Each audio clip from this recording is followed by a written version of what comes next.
Problem पता है क्या है, जैसे मर्द जाते हैं ना तो सिर्फ मर्द जाते हैं जी, जब खातून जाती है तो नस्लें जाती हैं, नस्लें जाती हैं और आपकी नेकी जो है वो अगली नस्ल तक मुंतकिल होती है। जी। जब खातून जाती है तो वो बच्चे को लेके जाती है। जैसे आज हमारी प्रोग्राम में एक बच्चा भी शामिल था, तो किसी तौर पर भी अलग होने के लिए तैयार नहीं था माँ से, तो बच्चों ने तो माँ के साथ नत्थी हो गए मस्जिद चले जाना है। चले जाना है। और जब वो मस्जिद जाएगा तो उसका अल्लाह सुब्हानहू तआला के साथ एक रिलेशनशिप बिल्ट होगा ना, तो आपका बच्चा फिर गुमराह नहीं हो सकता। नहीं हो सकता। तो आपने अपनी औरत को भी महरूम किया, अपनी नस्लों को भी महरूम किया।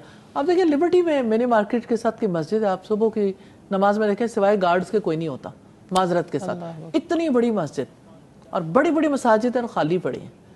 और उसको चूंकि हम खाली एक रखने दीनी का सबब- प्लेटफॉर्म पे बैठे हैं, इसलिए मुझे लगता है कि मसाजिद के रोल के ऊपर बात होनी चाहिए।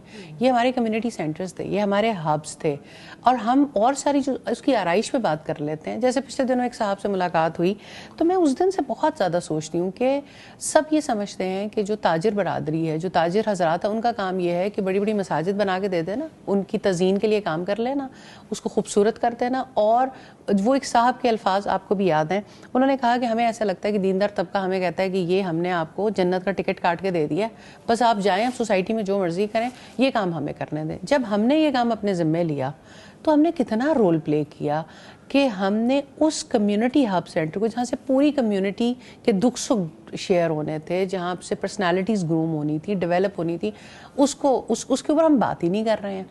हम एक और मस्जिद बनाने पर ज़रूर बात करेंगे, हम आम हों या हमारे सारे दीनी तबके हों, लेकिन उस मसाजिद जो हज़ारों और लाखों की तादाद में मौजूद हैं, उनके रोल के ऊपर जो है वो असल में ना एक और बात भी है हमारे यहाँ तारीखी तौर पर।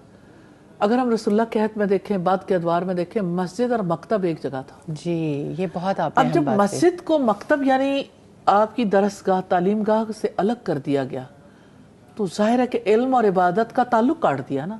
तो जहाँ इल्म नहीं होगा तो इबादत कैसे होगी? तो इबादत का रिश्ता तो काट के रख दिया। नंबर एक तो ये बात है। फिर ये कि आपका लिमिटेड कॉन्सेप्ट है मसाजिद के बारे में कि वहाँ पर यानी नमाज की अदायगी के अलावा बाकी औकात में मस्जिद बंद रहेगी। जी, ठीक है।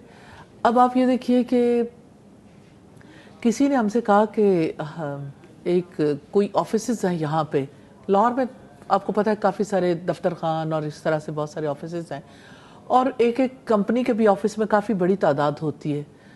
तो किसी ने मुझे बताया कि एक फलां ऑफिस है, उसमें जो ऑफिस बॉय है वो जमात भी करवाता है, और ऑफिस बॉय जो है ना बाकी लोगों को चाय देता है और बाकी काम करता है। मैंने कहा ये बिल्कुल गोरे के कॉन्सेप्ट के मुताबिक है, क्योंकि गोरा ये चाहता है कि जो नमाज की जमात वो करवाए जो सबसे ज्यादा पिसा हुआ है, जिस पर सब चढ़ाई कर सकें। असल बात ये है। अब आप देखें कि आपने उसको जो मकाम दिया है वो उसी तरह का रोल प्ले कर सकेगा ना। मस्जिद कैसे रोल प्ले करेगी जब तक आप इमाम मस्जिद को उस लेवल तक नहीं लाते और इमाम मस्जिद की तालीम के लिए, उसको एजुकेट करने के लिए काम नहीं करते।